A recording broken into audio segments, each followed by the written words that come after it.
yakin. Di sini banyak yang nanya ini, diam-diam di hatinya nanya, Habib Rizik kapan sih pulang? Ada pejabat yang ngomong, itu Habib Rizik takut pulang. Bukan saya yang takut pulang, rezim Jokowi takut saya pulang. Kira-kira jelas tidak? Ya kalau kita membuktikan, yang kita buktikan. Suruh pemerintah Indonesia, saudara, cabut surat permohonan TK-nya. Besok TK saya dicabut, lusa saya pulang ke Indonesia, saudara. Selama sejalan dengan kitab suci, tidak bertentangan dengan syariat, enggak menghalalkan yang haram, enggak mengharamkan yang halal, sami'na wa ata'na. Kita patuhi ya, Pak, sebagai warga negara yang baik.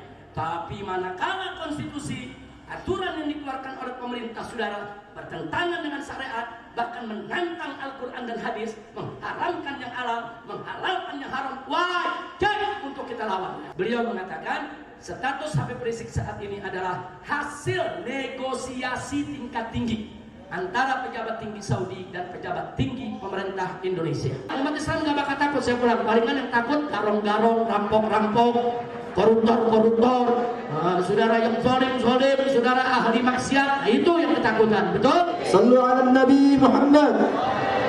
Sallu ala Nabi Muhammad.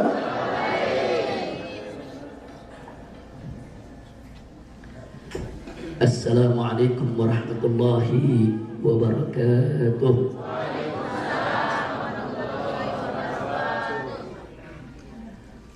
Bismillah walhamdulillah wassalatu wassalamu ala rasulillah wa ala alihi wa sahbihi wa mawalah. Ahibba'il kiram, في مثل هذه المناسبة السعيدة وبمثل هذا الاجتماع المبارك لا أنسى أن أوصيكم جميعا ونفسي بتقوى الله وبطاعة رسول الله صلى الله عليه وآله وصحبه وسلم.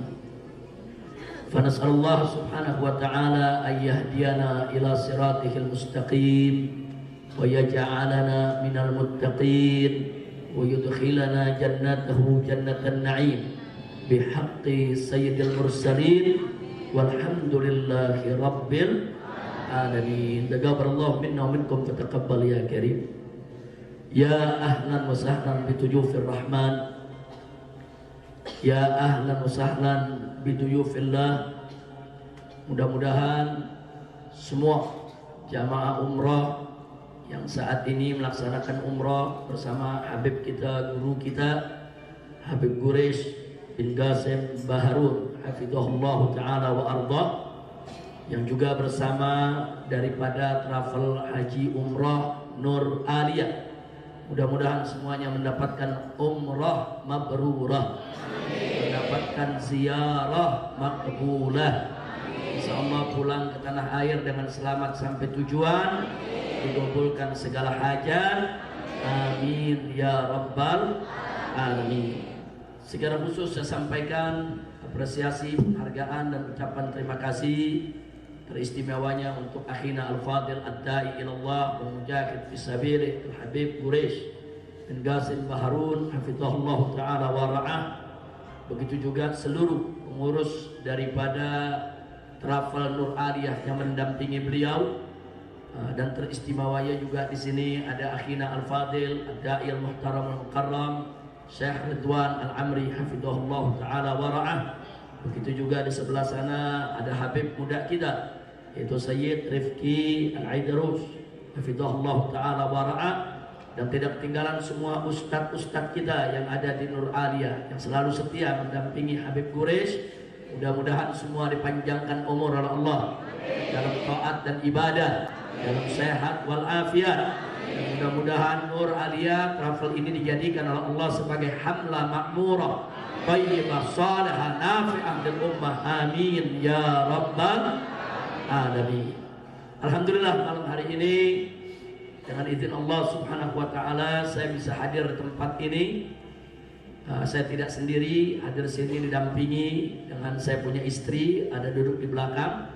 Begitu juga didampingi oleh kawan-kawan seperjuangan di Mekah ini. Paling ujung Tuan Guru Mahfud, sudah 35 tahun lebih tinggal di kota Mekah ini ya ikhwan. Dari Lombok asalnya, Kemudian yang berikutnya Tuan Guru Mawardi, sudah 25 tahun lebih juga tinggal di kota Mekah ini. Dan masih ada Kiai Haji Abdul Wahid Al-Manduri, itu biasa dipanggil Buya Wahid. Dan masih ada lagi yang lain-lainnya yang selama ini setia mendampingi saya kemana saja, mau umroh, mau ziarah, mau pergi kemana-mana tempat. Begitu juga mengatur jadwal tamu, menerima tamu, menyambut tamu, melayani tamu. Mudah-mudahan mereka semua senantiasa diberikan oleh Allah sehat walafiat, panjang umur dalam taat dan ibadah, dan dilimpahkan rahmat dan barakah. Amin ya rabbal alamin. Ahibatul kiram, sebetulnya apa yang tadi disampaikan oleh Habib Gures sudah sangat luar biasa, penuh dengan hikmah, padat dengan mutiara nasihat yang luar biasa. Beliau mengajak kita semua untuk bisa memahami bahwa setiap langkah kita dalam menunaikan manasik umrah kita punya makna yang luar biasa dan merupakan samudera hikmah yang sudah seyogianya untuk kita renungkan, kita hayati, sehingga kita bisa mengambil iktibar dari seluruh rangkaian manasik yang kita laksanakan. Termasuk diantaranya adalah tadi beliau garis bawahi kepada kita semua bahwa ibadah umroh yang kita lakukan ini juga merupakan napak tilas daripada perjuangan yaitu Nabi Ibrahim alaihissalam, begitu juga istrinya Siti Hajar alaihissalam, dan juga putra beliau yaitu Nabi Ismail alaihissalam, sampai kepada perjuangan Nabi kita Sayyiduna Muhammad sallallahu alaihi wa alihi wa sahbihi wasallam. Dan tadi juga beliau menyampaikan kepada kita bahwa sebetulnya langkah kita dalam manasik umroh ini, kalau betul-betul kita hayati, betul-betul kita renungkan, itu semua merupakan ikrar pengakuan perjuangan akan kecintaan kita kepada Allah dan Rasulnya. Nah, mudah-mudahan apa yang telah beliau sampaikan tadi masuk dalam jiwa kita, bersemayam dalam sanubari kita, bukan hanya sekedar kita pahami dan hayati, tapi juga kita bisa amalkan dalam kehidupan kita sehari-hari, insya Allah. Nah, dalam kesempatan ini ya ikhwan, melanjutkan apa yang tadi disampaikan oleh Habib Gures tentang bagaimana dahsyatnya keimanan daripada Nabi Ibrahim, Nabi Ismail, begitu juga Siti Hajar. Ini mengingatkan saya kepada firman Allah dalam surat Al-Hujurat, di mana di sana Allah Subhanahu wa taala menyatakan, faqala ta'ala innamal mu'minuna alladzina amanu billahi wa rasulih thumma lam yartabu wa jahadu bi amwalihim wa anfusihim fi sabilillah ulaika humus shadiqun. Shadaqallahul azim. Ayat ini luar biasa ya. Di sini Allah menyatakan innamal mu'minun. Innama itu adatun min adawatil hasr. Itu suatu kata yang biasa digunakan dalam bahasa Arab untuk pembatasan. Jadi kalau disebutkan innamal mu'minun, bisa kita artikan sesungguhnya orang beriman itu hanya yang bagaimana? Alladzina amanu billahi wa rasulih, yaitu hanya orang-orang yang beriman kepada Allah dan Rasulnya. Thumma lam yartabu, kemudian mereka tidak pernah ragu dengan imannya ya Allah. Nah, di garis bawahi thumma lam yartabu, kemudian mereka tidak pernah ragu dengan mereka punya iman. Dan itu mereka buktikan. Bagaimana membuktikan ketidakraguan mereka dengan iman mereka? Wajahadu bi amwalihim wa anfusihim. Mereka berjuang, berjihad saudara, dengan harta mereka, dengan nyawa mereka fi sabilillah, yaitu di jalan Allah. Setelah itu Allah nyatakan ulaika humus shadiqun. Mereka-mereka itulah orang-orang yang lurus lagi benar, jujur dengan mereka punya iman saudara. Subhanallah. Kenapa tadi begitu mendengar uraian yang begitu indah dari Habib Gures Baharun hafizahullah ta'ala wa arda fa qadarallahu amsal. Begitu beliau sampaikan kepada kita tentang kekuatan iman Nabi Ibrahim, Nabi Ismail, kemudian Siti Hajar. Kenapa kok saya ingat dengan ayat ini ya ikhwan? Karena apa yang ditunjukkan oleh Nabi Ibrahim, Nabi Ismail, dan Siti Hajar adalah bentuk konkret iman tanpa keraguan. Nah, jadi yang ingin saya garis bawahi di sini adalah iman tanpa keraguan. Nah, Jadi dalam ayat tadi, orang yang disebut mukmin itu, mukmin sejati, mukmin hakiki, adalah orang yang beriman kepada Allah dan Rasulnya, dan dia nggak punya keraguan dengan imannya, ya Pak. Artinya nggak punya keraguan dengan imannya, apa saja yang diperintahkan Allah dan Rasulnya dia kerjakan, tanpa banyak komentar, tanpa banyak mengeluh, tanpa banyak yaitu keluhan, ya Allah. Nah kemudian begitu juga apa saja yang dilarang oleh Allah dan Rasulnya dia tinggal, tanpa sedikit pun ragu-ragu untuk meninggalkannya, sudah. Jadi orang-orang semacam inilah yang disebut mukmin yang sejati. Itu yang tadi Allah katakan summalam yartabu, mereka tidak pernah ragu dengan iman mereka, ya Allah. Nah, sekarang mari kita lihat Nabi Ibrahim alaihissalam, betapa luar biasa. Nah, sudah sekian lama sampai umur lanjut usia menanti kedatangan anak, saudara. Diceritakan dalam riwayat bahwa Nabi Ibrahim itu mendapatkan anak usianya sudah mencapai 80 tahun, ya Allah. Usianya sudah cukup lanjut, sudah cukup tua, menanti minta kepada Allah untuk punya keturunan. Begitu dapat keturunan, saudara, Allah perintahkan untuk melepaskan anaknya tadi di satu tempat yang tandus, yaitu di Mekah ini, ya. Tadi sudah diuraikan dengan panjang lebar. Saudara, secara logika, saudara, orang tua mana yang cinta kepada bayinya yang lama dinanti mau meninggalkannya di padang pasir? Secara logika, saudara, secara logika orang tua mana yang tega meninggalkan anak dan istrinya di satu tempat yang tidak ada penduduknya? Ketika itu Mekah tidak ada penduduknya, ya Pak. Tidak ada perkebunan, tidak ada air. Yang ada cuma pasir dan karang-karang bebatuan di tempat ini, ya Pak. Jadi bagaimana dahsyatnya iman Nabi Ibrahim? Nabi Ibrahim gak peduli karena ini perintah Allah, ya kerjakan. Suka tidak suka, senang tidak senang, berat maupun ringan, karena ini perintah Allah, ya kerjakan. Itu namanya iman tanpa keraguan. Subhanallah.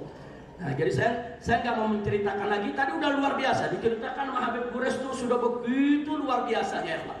Nah, saya hanya ingin mengaitkan bahwa apa yang diceritakan oleh Habib Quraisy tadi, saudara, itu tidak lain dan tidak bukan merupakan bukti pelajaran buat kita.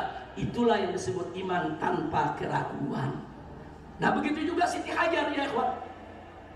Siti Hajar begitu ditinggalkan di padang tandus seperti ini, saudara, tadi sudah diceritakan oleh yaitu Habib Quraisy, nggak banyak pertanyaan. Dia cuma tanya, ya Ibrahim, wahai suamiku, ini kemauanmu atau kemauan Allah?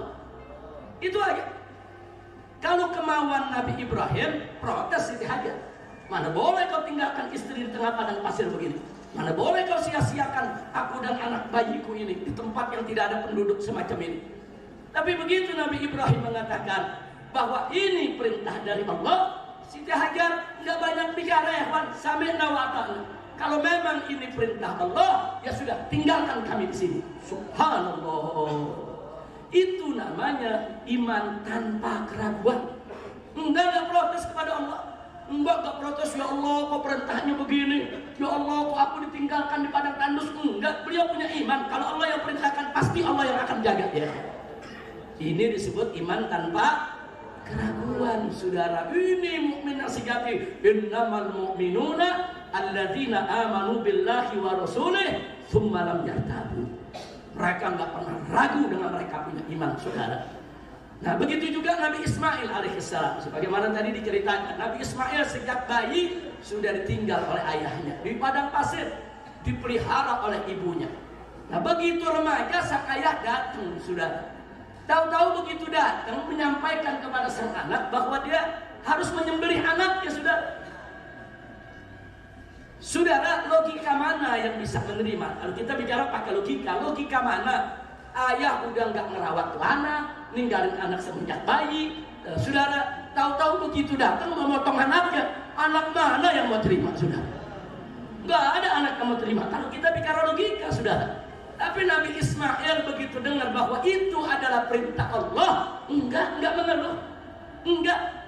Malah saudara, Nabi Ismail memberikan dorongan support kepada ayahnya. Ya abati if'al ma tu'mar. Hei ayahku, segera kerjakan apa yang diperintahkan oleh Allah. Subhanallah.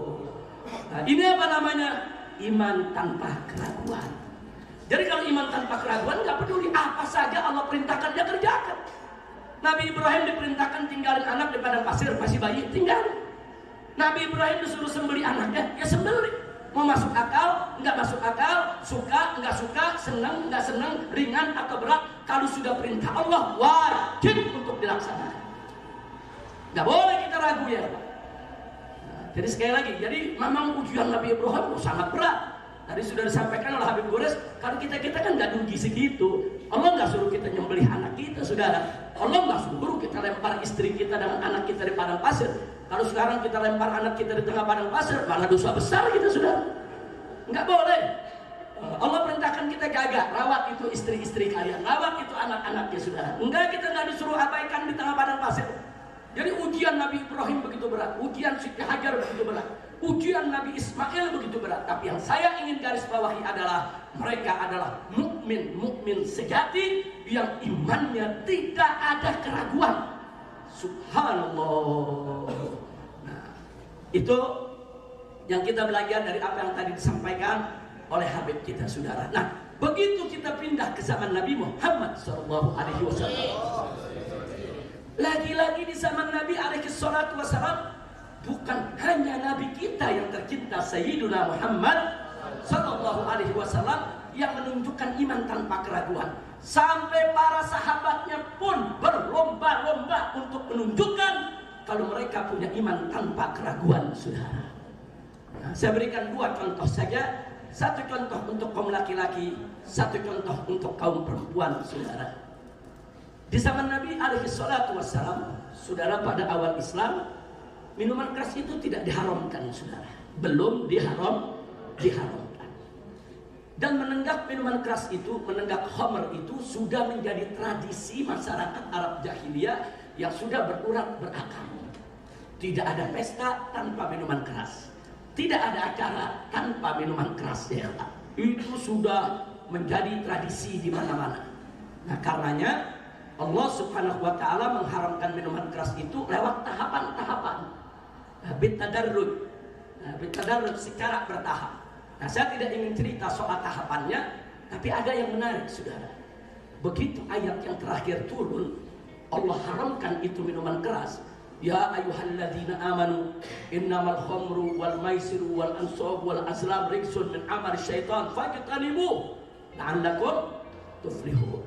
Begitu ayat ini turun, saudara, di malam hari, saat itu ada beberapa sahabat yang masih bersama Nabi. Saudara, masih bersama Nabi, karena rumah Nabi dengan masjid Nabi bersebelahan, saudara. Masih ada sahabat yang berkumpul bersama Nabi. Nah, begitu ayat itu turun, Nabi menyampaikan kepada para sahabatnya, mulai saat ini, mulai detik ini, minuman keras ini, khamr ini haram ila yaumil qiyamah. Mutlak tidak boleh diminumnya. Salah seorang sahabat minta izin, ya Rasulullah, ada sebagian sahabat-sahabat kita sedang kumpul malam ini lagi pesta di pinggir kota Madinah. Mereka belum tahu kalau minuman keras ini haram. Dan kami yakin, nah, dalam pesta mereka minuman keras akan dihidangkan karena minuman keras belum diharamkan. Kemudian sang sahabat ini minta izin kepada Rasulullah untuk mengabarkan mereka bahwa minuman keras sudah diharamkan, saudara. Nah, maka ditugaskan oleh Nabi untuk menyampaikan, lari, ini sahabat, saudara, lari mengejar ke tempat adanya pesta tadi. Ternyata betul, di tempat pesta tersebut di meja sudah disediakan, dihidangkan, yaitu minuman-minuman keras, baik yang di gelas, yang di botol, yang di kendi-kendi, kemudian yang di gentong-gentong, saudara, sudah disediakan. Nah, apa yang terjadi? Sahabat ini datang dari jauh, teriak-teriak, ya ayuhan nas, stop, berhenti dulu pestanya, ada kabar penting. Sudah teriak-teriak dari kejauhan. Nah, begitu mereka dengar, mereka berhenti, mereka saling memandang, ada apa ini? Ini pasti ada kabar penting. Begitu orang tadi mendekat, ada kabar apa? Apa Nabi sakit? Kaget mereka, nggak pernah terjadi mereka dihentikan pestanya. Apa Nabi sakit? Sahabat ini menjawab, alhamdulillah, innahu fi khairin wa afiyah. Lalu kenapa kau datang tergesa-gesa? Apa ada kabar kalau pasukan Islam ada yang kalah? Ada yang diserang orang-orang kafir di kampung mana, di negeri mana? Enggak ada, semuanya fi khairin afiyah. Lalu kabar apa yang kau bawa? Disampaikanlah ayat Quran yang tadi turun, saudara, bahwa malam ini kami bersama Nabi, Nabi mendapatkan wahyu bahwa minuman keras mulai malam hari ini tidak boleh dikonsumsi lagi. Saudara, ini di meja hidangan, ini minuman keras sudah dihidang. Yang di gelas, yang di botol, yang digentong di mana, saudara, mereka udah beli dengan biaya yang tidak murah. Tapi apa yang terjadi? Itu sahabat yang kumpul begitu dengar firman Allah, saudara, pesan Nabi, saudara, mereka enggak ada yang protes. Sami'na wa ata'na. Kami dengar, kami taat. Semua minuman keras saat itu juga mereka tumpahkan. Gentong-gentongnya mereka pecahkan, saudara. Bahkan ada beberapa sahabat yang sudah terlanjur minum barusan, saudara. Apa yang dilakukan? Dia masukkan jarinya ke kerongkongannya, dimuntahkan isi perutnya, ya. Subhanallah. Ini yang namanya iman tanpa keraguan. Begitu dengar ayat Quran, begitu dengar sabda Nabi, khalas, jawab mereka, sami'na wa ata'na. Kami dengar, kami taat, selesai. Enggak ada yang protes, enggak ada yang bilang, kenapa enggak besok aja sih, tanggung. Kan kita 5 orang udah beli minuman keras, kenapa enggak nanti aja sih? Enggak ada ya Pak. Enggak ada yang protes. Pokoknya kalau udah larangan Allah, larangan Nabi, saudara ya tinggalkan, selesai.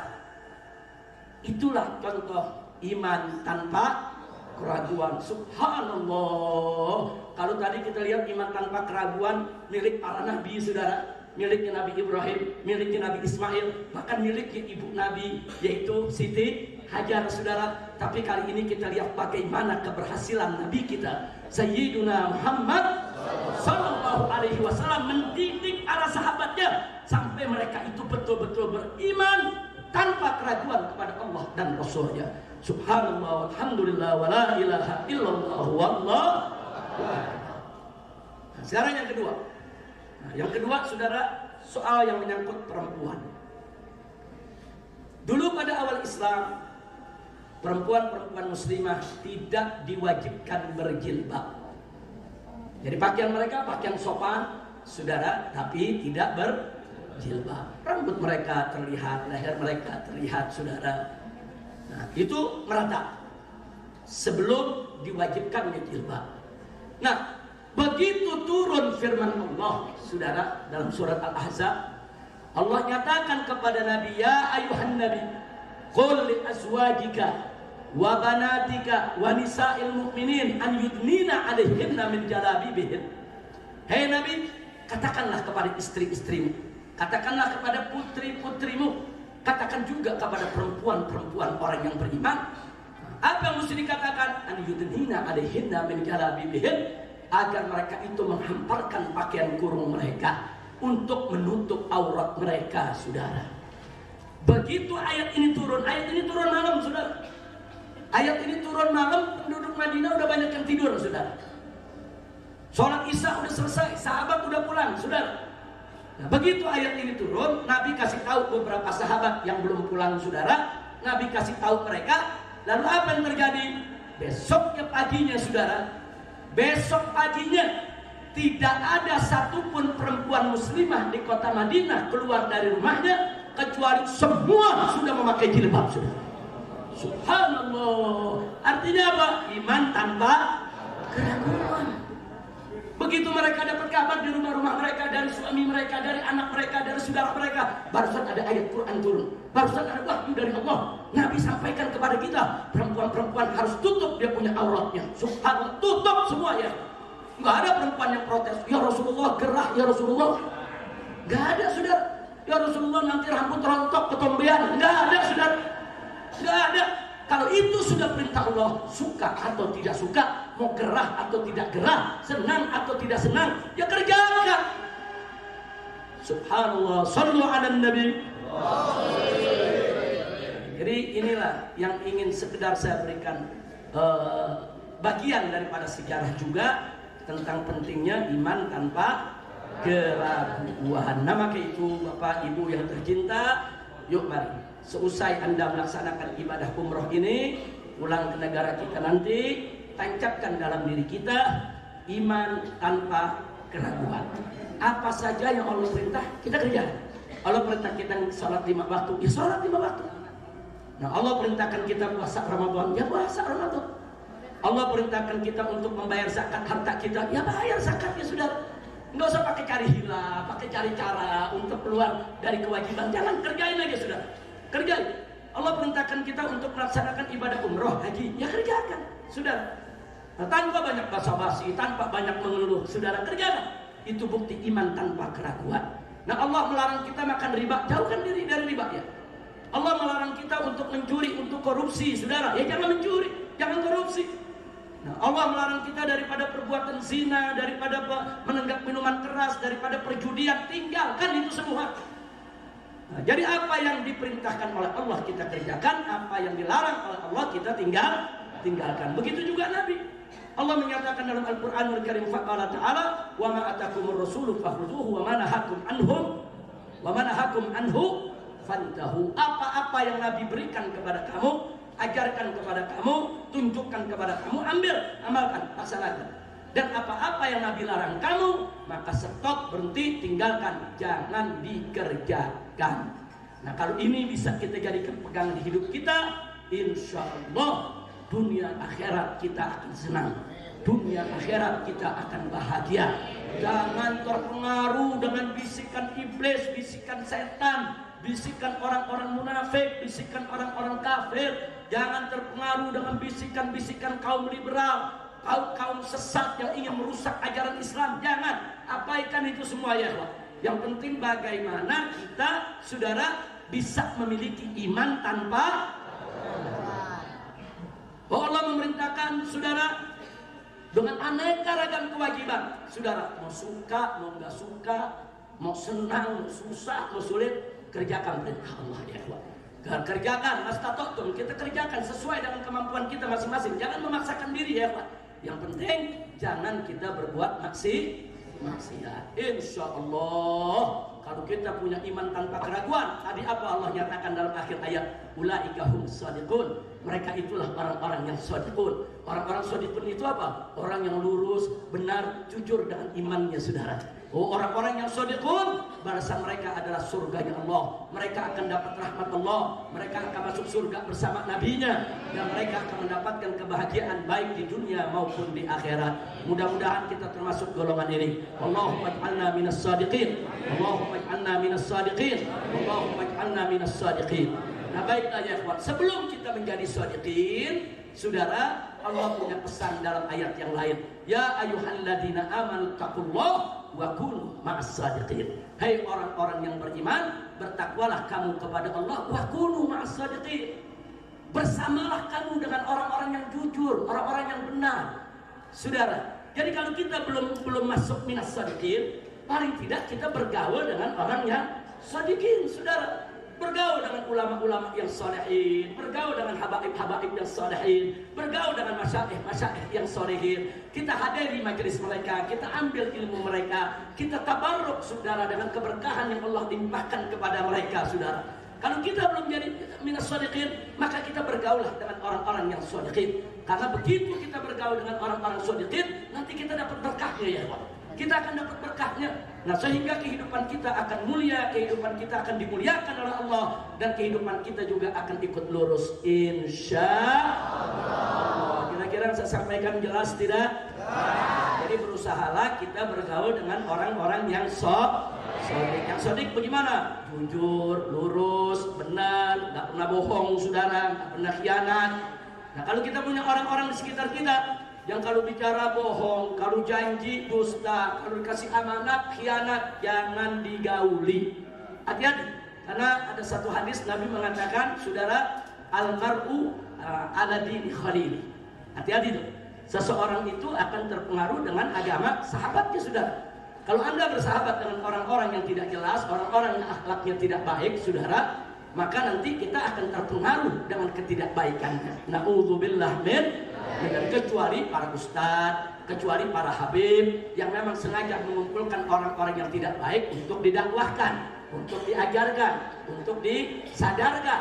Nah, tapi kalau untuk pergaulan menjadi teman setia bagi umat, jangan pernah menjadikan orang pembohong, pendusta, penipu, pengkhianat, orang zalim, orang fasik, orang munafik, sudah apalagi orang kafir sebagai kawan setia kita. Nggak boleh. Cukup kita jaga jarak, kenal boleh, jaga jarak. Nah, kita ikut berdakwah agar mereka sadar, saudara, tapi jangan pernah jadikan mereka sebagai kawan setia kita. Jadikanlah kawan setia kita sebagaimana amanat Allah, wa kunu ma'as shadiqin. Jadi selalulah bersama dengan orang-orang yang shadiqin. Maka itu beruntunglah Anda semua. Hari ini Anda melaksanakan ibadah umrah, dituntun oleh para habaib kita, dituntun oleh Habib Guresh Baharun, dituntun oleh Syekh Ridwan Al-Amri, dituntun oleh Sayyid Rifki Al-Idrus, dituntun oleh para ustadz-ustadznya saudara. Alhamdulillah Anda dituntun oleh orang-orang baik, orang-orang yang selama ini dikenal istiqomah di dalam dakwah, orang-orang yang dikenal selama ini selalu mengatakan yang hak itu hak, yang batil itu batil. Insyaallah kita semua sudah bersama ma'as shadiqin. Amin ya rabbal alamin. Nah, kalau kita sudah bersama ma'as shadiqin, besok kita tingkatkan setingkat lagi. Bagaimana kitanya yang menjadi minas shadiqin. Amin ya rabbal alamin. Nah, sebagai penutup ya kawan, setelah panjang lebar saya sampaikan hal tersebut tadi, saudara, kenapa saya merasa hal ini sangat penting untuk disampaikan. Hati-hati dalam kehidupan kita berbangsa dan bernegara di Republik Indonesia. Jangan pernah lepas iman tanpa keraguan. Nah, artinya apa? Artinya hukum Allah dan hukum Rasul, Al-Quran dan hadis. Al-Quran yang diturunkan Allah, hadis yang dibawa oleh Nabi alaihi salatu wassalam, harus kita jadikan di atas kepala kita dan harus kita junjung tinggi-tinggi. Tancapkan di sanubari Anda yang paling dalam, saudara, bahwa kitab suci selalu di atas konstitusi. Hati-hati, jangan terpengaruh. Dulu di tahun 60-an, saudara, orang-orang PKI itu mereka punya kampanye konstitusi di atas kitab suci. Kemudian di era modern sekarang, era reformasi, orang-orang liberal yang sepaham dengan PKI, sama-sama menolak syariat Islam, sama-sama menolak agama, sama-sama memerangi syariat. Mereka juga punya jargon yang sama, di mana mereka katakan bahwa konstitusi di atas kitab suci. Dan ini bukan hoax, ini bukan kita fitnah mereka, nyata mereka sampaikan, saudara. Mereka sampaikan dengan mulut mereka. Qad badatil baghdha min afwahihim, saudara. Sudah keluar itu dari mulut mereka tanda-tanda kebencian mereka terhadap agama, saudara. Wa ma tukhfi suduruhum haqqan. Apa yang disembunyikan dalam hati mereka, kebencian terhadap Islam, jauh lebih besar lagi, saudara.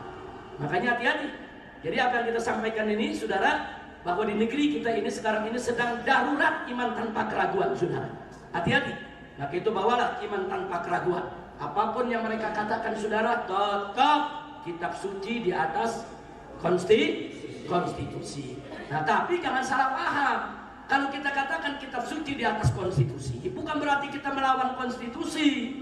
Bukan, saudara. Maksudnya kitab suci itu kan kalam ilahi. Kitab suci itu kan wahyu ilahi. Nah, karena dia wahyu ilahi, menjadi harga mati yang harus ditaati, saudara, sehingga nggak boleh direvisi dan nggak boleh diganti.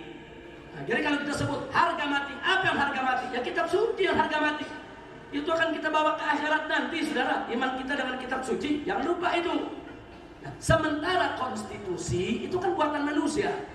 Nah, ada undang-undang dasar yang disetujui oleh MPR, ada undang-undang yang dikeluarkan oleh DPR, ada Kepres yang dikeluarkan oleh Presiden, ada keputusan menteri, ada keputusan peraturan kepala daerah. Itu semua buatan manusia. Itu disebut konstitusi. Jadi konstitusi itu adalah aturan yang dikeluarkan oleh penyelenggara negara, saudara, untuk mengatur segala yaitu tindakan dan kegiatan yang ada di negeri tersebut. Apakah itu undang-undang dasar, apakah itu undang-undang, apakah itu keputusan presiden, apakah itu peraturan menteri, apakah itu aturan yang keluar dari gubernur, itu semua disebut konstitusi. Nah, karena konstitusi ini buatan manusia, maka wajib tunduk kepada kitab suci. Enggak boleh konstitusi itu bertentangan dengan kitab suci. Ini yang mesti kita tangkapin, sudah. Jadi kalau ada aturan konstitusi yang bertentangan dengan kitab suci, wajib kita protes, wajib kita kritisi, wajib kita minta diganti, saudara, wajib kita minta diamandemen. Nah, jadi jangan menyerah, jangan mengalah. Kenapa? Karena konstitusi tidak boleh bertentangan dengan kitab suci, saudara. Nah, oleh karenanya kesimpulannya, kalau ada aturan konstitusi yang sejalan dengan kitab suci, sami'na wa ata'na. Kita taati, kita jalankan itu aturan. Aturan kepala desa, aturan camat, aturan bupati, aturan wali kota, aturan gubernur, aturan presiden, aturan menteri, selama sejalan dengan kitab suci, tidak bertentangan dengan syariat, enggak menghalalkan yang haram, enggak mengharamkan yang halal, sami'na wa ata'na. Kita patuhi ya, sebagai warga negara yang baik. Tapi manakala konstitusi, aturan yang dikeluarkan oleh pemerintah saudara bertentangan dengan syariat, bahkan menantang Al-Quran dan hadis, mengharamkan yang halal, menghalalkan yang haram, wajib untuk kita lawan ya Allah. Dan gak ada kompromi kalau soal itu ya Allah. Nah, itulah yang saya maksud tadi, tanamkan iman tanpa keraguan. Kira-kira jelas tidak? Jadi hati-hati, tanamkan dalam sanubari Anda yang paling dalam bahwa kitab suci selalu ada di atas konstitusi. Nah maka itu kita sering amanatkan kepada pemerintah, silakan Bapak Presiden, silakan MPR, silakan DPR, silakan para pejabat, silakan Anda buat peraturan. Kami siap jalani, kami siap taat, kami cuma rakyat jelata yang siap untuk menjalankan aturan pemimpinnya. Tapi syaratnya satu, jangan bertentangan dengan kitab suci. Selesai. Kita bukan politisi, kita bukan orang partai politik, kita nggak cari kekuasaan, nggak cari jabatan, saudara. Cuman kita nggak mau lihat kitab suci di nomor 2 kan, apalagi kitab suci di nomor akhirkan, saudara. Enggak, kitab suci harus nomor 1, pertama dan paling utama, paling tinggi, dijunjung di atas kepala kita, saudara. Karena kitab suci adalah akidah kita, iman kita, saudara, bukan lagi sekedar ideologi. Nah, jadi selama pemerintah membuat aturan-aturan yang tidak bertentangan dengan kitab suci, kami siap untuk taat. Tapi kalau coba Anda bikin peraturan yang bertentangan dengan kitab suci, akan kami lawan. Pala jadi kaki, kaki jadi pala, saudara. Walaupun harus mati bersimbah darah, akan kami lawan. Kami tidak akan biarkan kitab suci kami diinjak-injak atau dimarginalkan, saudara, atau di nomor 2-kan, apalagi di nomor akhirkan ingin ditinggalkan. Nah, kenapa? Ini sebagai bentuk kita berusaha bagaimana menanamkan dalam diri kita iman tanpa keraguan untuk cinta kepada Al-Quran dan hadis Nabi kita Muhammad SAW. Ini saja yang saya mau sampaikan. Mudah-mudahan insya-Allah apa yang saya sampaikan ini bisa manfaat khususnya untuk diri saya dan umumnya untuk Anda semua. Mudah-mudahan insya-Allah Anda semua pulang dengan selamat dan mendapatkan yaitu keberkahan dari Allah dengan umroh yang mabrurah. Dan mudah-mudahan yang belum pernah melaksanakan ibadah haji, insya Allah ke depan akan bisa melaksanakan ibadah haji. Hari ini umrohnya, besok hajinya. Amin ya rabbal alamin. Insya Allah. Sebagai penutup ya kawan, untuk menghilangkan penasaran, saya yakin di sini banyak yang nanya ini, diam-diam di hatinya nanya, Habib Rizik kapan sih pulang? Betul? Jawab jangan. Nggak usah deh. Jawab jangan. Nanti kalau umroh lagi. Kalau umroh lagi baru kita jawab. Tapi singkat saja kita jawab ya kawan, perhatikan baik-baik. Alhamdulillah saat ini saya sudah 3 tahun tinggal di Saudi ini. 3 tahun kurang 1 bulan. Dulu saya datang bulan Sya'ban ya kawan. Nah sekarang udah masuk Rajab, sebentar lagi Sya'ban. Jadi saya di sini sudah hampir 3 tahun. Setahun pertama saya masih punya visa. Visa saya umurnya 1 tahun. Sedangkan 2 tahun yang kedua ini saya sudah tidak punya visa lagi. Tidak ada visa, tidak ada iqamah, tidak ada izin tinggal dan seterusnya. Nah, kenapa? Nah, di sini yang perlu saya sampaikan adalah bahwa saya, saudara, dicekal oleh pemerintah Saudi atas permintaan pemerintah Indonesia. Jadi sekali lagi dicekal. Yang mencekal siapa? Yang mencekal bukan pemerintah Indonesia. Pemerintah Indonesia tidak punya yurisdiksi, tidak punya kewenangan di Saudi ini.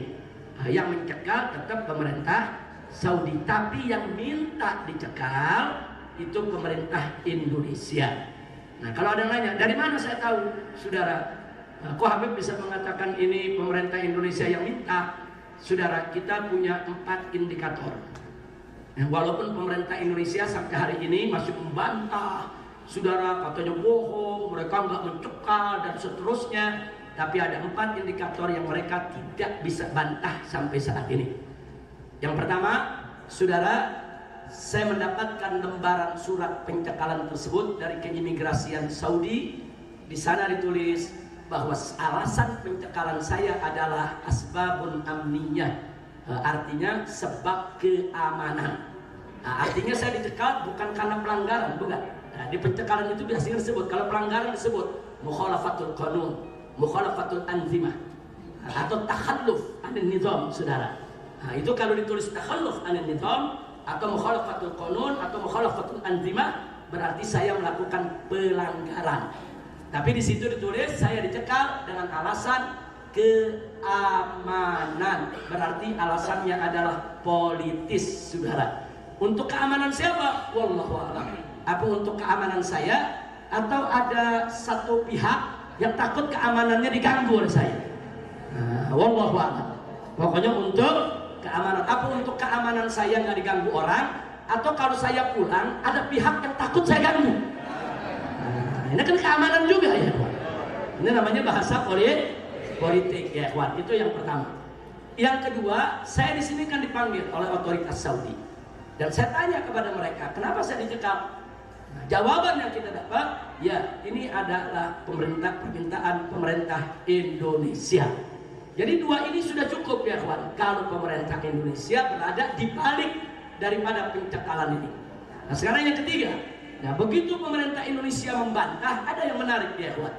2 tahun yang lalu duta besar Saudi yang ada di Jakarta, yaitu Syekh Usama Asy-Syuaibi. Beliau orang baik. Jazahullahu khairal jaza. Beliau ditanya oleh TV One. Di TV One diwawancarai, Pak Dubes, kenapa Habib Rizik tidak dilepas? Kenapa nggak boleh keluar dari Saudi? Apa jawabnya ya kawan? Jawabnya menarik. Beliau jawab dengan bahasa Inggris. Beliau katakan, kami pemerintah Saudi siap melepaskan pulang Habib Rizik kapan saja. Tapi Anda tanya dulu kepada pemerintah Anda. Dubes ini ngomong sama wartawan TV One. Anda tanya dulu sama pemerintah Anda, apakah pemerintah Anda sudah siap untuk menerima Habib Rizik? Kalau sudah siap, kami pulangkan. Kalau nggak siap, ya saja Habib Rizik di Mekah. Saya mau tanya sama yang hadir di sini. Ini dari jawaban ini jelas berarti yang minta saya nggak pulang siapa? Bukan pemerintah Saudi, saudara. Dan sampai hari ini pemerintah Indonesia nggak berani membantah ucapan duta, saudara. Padahal saya berharap kalau betul pemerintah Indonesia tidak terlibat, kalau betul pemerintah Indonesia tidak meminta saya dicekal, mestinya pemerintah Indonesia, saudara, bantah dong. Itu ucapannya duta, bantah. Oh itu duta besar Saudi bohong, kami nggak pernah minta. Duta besar Saudi itu menyebarkan hoax. Saya tunggu kalimat itu, saudara. Tapi pemerintah Indonesia nggak berani mengatakan itu. Kenapa? Sebab kalau pemerintah Indonesia ngomong begitu, nanti dubes Saudinya nunjukin suratnya, saudara. Makanya nggak berani dibantah. Yang terakhir, yang keempat, saudara. Yang keempat kemarin pada saat reuni 212 tahun 2019, baru 3 bulan yang lalu, bulan Desember, saya udah niat mau pulang, mau ikut hadir dalam reuni 212, saudara. Saya bujuk pemerintah Saudi untuk mencabut cekal saya, saudara. Kita bujuk terus di sini bagaimana caranya.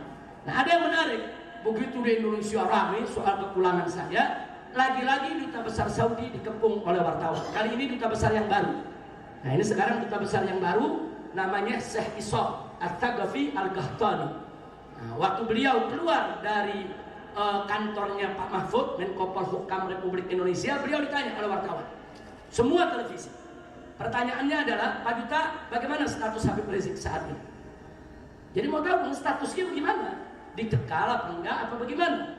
Jawabnya singkat padat ringkas jelas ya kawan. Beliau mengatakan status Habib Rizik saat ini adalah hasil negosiasi tingkat tinggi antara pejabat tinggi Saudi dan pejabat tinggi pemerintah Indonesia. Dia cuma menjawab itu aja. Artinya apa? Hasil negosiasi. Nah kalau hasil negosiasi kan berarti ada perundingan, ada pertemuan, saudara, ada kesepakatan di antara pemerintah Indonesia dengan pemerintah Saudi. Nah di sini saya sampaikan hormat saya kepada pemerintah Saudi. Kenapa? Pemerintah Saudi jujur, nyekal saya, ngaku, kan jujur tuh.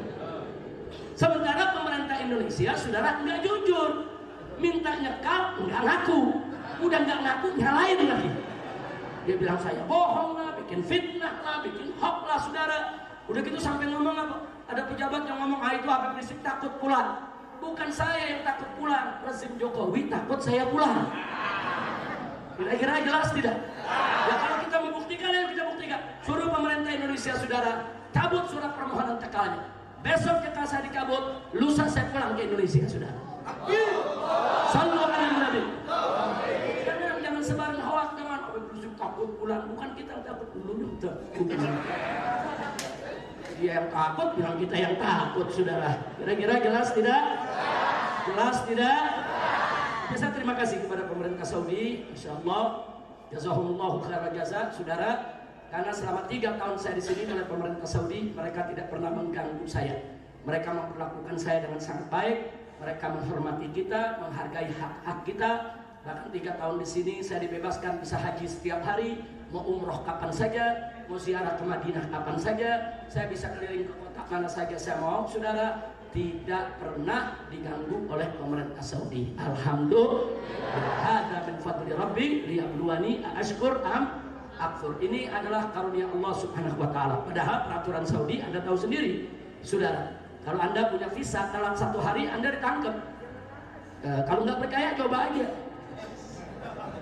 Kira-kira percaya aja? Anda punya visa umroh kan? Punya. Visa umrohnya berapa lama? Sebulan, 30 hari. Coba lebihin 31 hari. Itu akan ditangkap, diborgol, dipenjara, dikenakan denda, saudara, dideportasi, dipulang. Nggak sampai di situ, saudara. Blacklist 3 sampai 5 tahun nggak boleh ke Saudi lagi.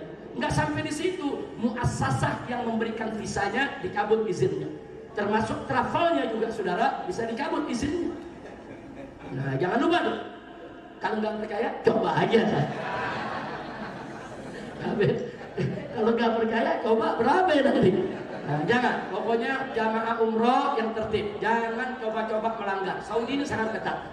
Pemerintah Saudi ini sangat ketat sekali, saudara. Anda terlambat sehari akan jadi urusan besar. Nah, kenapa saya cerita begini? Saya ingin menunjukkan disinilah pertolongan dan anugerah Allah. Saya sudah 2 tahun, bukan sehari lagi. Sudah 2 tahun, saudara, habis nggak? Mereka nggak tangkap, mereka nggak ganggu, mereka nggak borgol, mereka nggak deportasi, saudara. Dan saya masih tetap minta kepada mereka agar kekal dicabut. Doakan saja. Bulan ini mereka sedang mempertimbangkan. Mudah-mudahan kalau mereka mempertimbangkan, mereka kabulkan. Karena 3 hari yang lalu di Indonesia sudah ada pernyataan.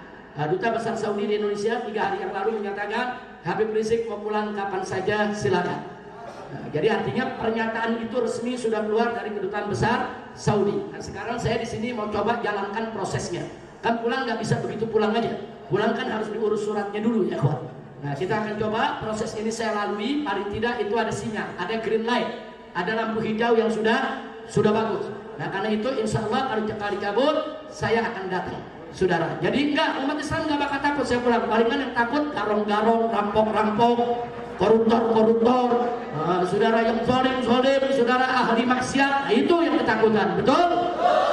Jadi sekarang saya tanya, setuju gak saya pulang? Yakin? Doain gak saya pulang? Amin. Amin yang serius dong. Mudah-mudahan saya pulang. Amin. Cuman ada kabar mengerikan. Nah, ini saudara-saudara saya yang tinggal di Mekah nggak ada yang mau amin barusan. Jadi yang di Mekah nggak ada yang mau amin. Sebab tiap hari doanya mudah-mudahan Habib Rizik nggak pulang. Masya Allah, nggak usah. Insya Allah kita bolak-balik ke Mekah nanti. Amin. Ya Rabbal. Jadi nggak usah khawatir, saya dengan istri, dengan anak-anak di Mekah, alhamdulillah, saudara aman, nyaman, tenang, senang, penuh berkah, tidak kurang suatu apapun. Bahkan ala kuliah, dulu waktu saya di Indonesia, hampir sebulan sekali masuk rumah sakit. Kenapa? Capek ceramah dulu, pagi, siang, sore, malam ceramah, pagi, siang, sore, malam ceramah.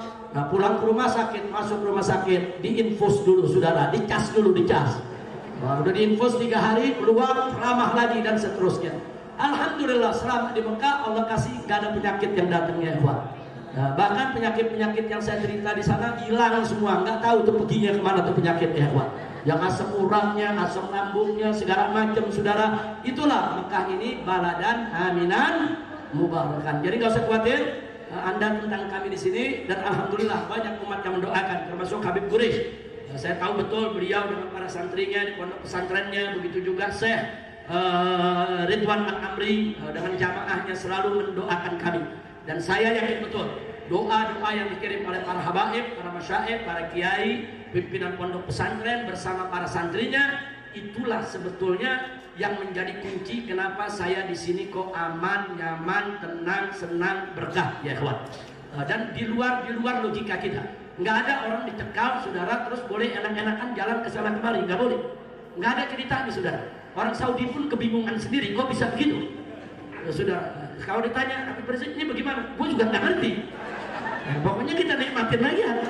Ini adalah anugerah dari Allah. Nah doakan agar cekal saya dicabut, saya segera pulang. Insya Allah nanti kita kumpul di Kuningan bersama Habib Gures dan yang lain. Itu saja yang bisa saya sampaikan. Terima kasih atas segala perhatian. Mohon maaf atas segala kekurangan. Jangan lupa, selama ada di Mekah ini, Anda umroh, Anda di tempat yang makbul, tolong doakan agar kami segera bisa pulang. Nah sekali lagi saya ucapkan terima kasih kepada pemerintah Saudi Arabia. Saya ucapkan sampaikan terima kasih kepada mereka yang sudah hampir 3 tahun saya di sini. Mereka tidak pernah mengganggu, mereka selalu memperlakukan kita dengan manusiawi, dengan baik, saudara. Bahkan di tempat ini saya tetap bisa melakukan kegiatan-kegiatan dakwah, baca kitab, mengajar, kumpul, buka majlis di mana-mana, saudara, tanpa diganggu oleh pemerintah Saudi. Sekali lagi, melalui ceramah ini, saudara, saya sampaikan apresiasi yang tinggi, penghargaan kepada pemerintah Saudi yang telah memberikan yaitu perlindungan, keamanan, kenyamanan selama 3 tahun saya di sini bersama keluarga. Mudah-mudahan ini akan terus berlangsung sampai saya pulang. Amin. Ya Rabbal Alamin. Itu saja yang bisa saya sampaikan. Terima kasih atas segala perhatian. Mohon maaf atas segala kekurangannya. Hadani Allah wa iyyakum ila siratal mustaqim. Wassalamualaikum warahmatullahi wabarakatuh. Alhamdulillah. Mewakili jamaah Habib Rizik, sebelum Habib pulang ke rumahnya dan kita juga pulang ke Indonesia, jamaah ini punya permintaan 2. Yang pertama wasiat, yang kedua ijazah. Mudah-mudahan Habib Rizik berkenan untuk memberikannya. Ya Habibi, ya Ahibahil Kiram, tidak ada wasiat dan ijazah, saudara, sebaik apa yang pernah diwasiatkan dan diijazahkan oleh Nabi alaihissalam kepada umatnya, di mana beliau mengatakan pada saat seorang sahabat bertanya, ya Rasulullah ausini, ya Rasulullah wasiatkanlah kepadaku. Apa jawab Nabi? Qul amantu billah tsumma istaqim. Yaitu katakanlah mereka, aku beriman kepada Allah tsumma istaqim. Kemudian kau harus istiqamah, konsisten, yaitu dengan imanmu kepada Allah Subhanahu wa ta'ala. Nah, jadi itu wasiat yang paling luar biasa yang pernah diberikan oleh Nabi kepada para sahabatnya. Dan wasiat itu juga yang ingin saya sampaikan untuk diri saya, juga untuk semua yang ada di sini. Wasiat wal ijazah lakum jami'an, yaitu qul amantu billah tsumma istaqim. Dan Allah berfirman dalam Al-Qur'an Al-Karim, faqala ta'ala, saudara, dalam surat Al-Ahqaf Allah nyatakan, innal ladzina qalu rabbunallah tsumma istaqamu la khaufun 'alaihim wa la hum yahzanun. La khaufun 'alaihim wa la hum yahzanun. Sementara di dalam surat Fussilat Allah nyatakan, innal ladzina qalu rabbunallah tsumma istaqamu tatanazzalu 'alaihimul malaikah alla takhafu wa la tahzanu wa abshiru bil jannati allati kuntum tu'adun. Jadi Allah yang menyatakan dalam Al-Qur'anul Karim, innal ladzina qalu, sesungguhnya orang-orang yang mengatakan Rabbunallah, Tuhan kami adalah Allah, tsumastaqamu, kemudian mereka itu istiqamah di jalan Allah Subhanahu wa ta'ala. Apa yang Allah janjikan? Tatanazzalu 'alaihil malaikah. Allah akan turunkan itu, malaikat akan turun berkerumun, saudara, untuk mengelilingi daripada orang-orang yang menyatakan sedemikian rupa dan orang-orang yang istiqamah. Kemudian para malaikat tadi, saudara, mendapat amanat dari Allah untuk menyampaikan, yaitu kepada orang-orang yang beriman dan istiqamah tadi, Allah takhafu, jangan pernah kalian takut, wala tahzanu, dan jangan pernah kalian sedih, saudara, wa abshiru, dan terimalah berita gembira bil jannah, dengan surga allati kuntum tu'adun, yang engkau dijanjikan oleh Allah Subhanahu wa ta'ala.